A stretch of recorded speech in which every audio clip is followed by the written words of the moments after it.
се сметаше дека нашите цркви се клубови и ги водеа луѓе често пати нерелигиозни, не црковни.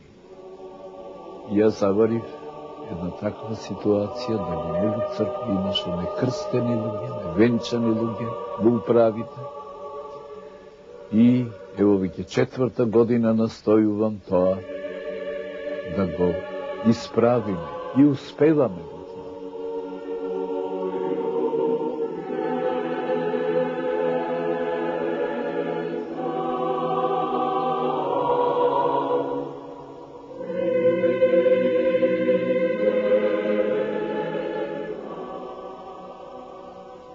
Во овој период комунистички, атеистички,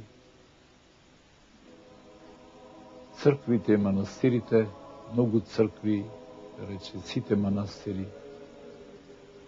беа претворени во музеи. И државниот фактор гледаше на црквата како на музејска вредност. Сега ни се враќат нам сакралните споменици, црквите, манастирите. Водиме борба околу тоа да ни се вратат и имотите.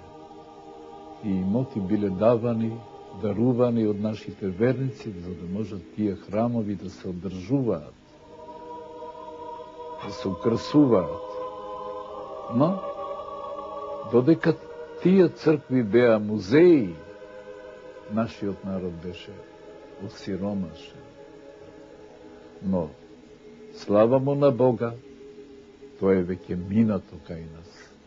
И во нашите манастири навистина се врати она побожност. И оно што е најважно за нас, најголемата радост, во неколку манастири имаме обновено монаштво, калуѓери млади. И тоа е голема радост за нас, за Македонската православна црква. Нам ни се префрлуваше и со право ни се префрлуваше дека немаме монаштво. А во Македонија со векови имало многубројно монаштво. Имало во некои манастири по 300 калуѓери, по 350 калуѓери.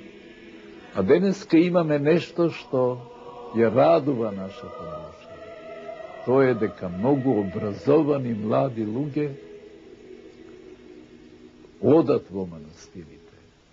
А сме многу среќни што Господ ни го даде и најмладиот владика Наум, кој престојуваше 8 години во Света Гора, и што тој најде начин да ги собере тие луѓе во Велуса и во Водоча. Тоа се 2 манастири, машки и женски манастир. Ако има повеќе простор, ќе има и повеќе монастир.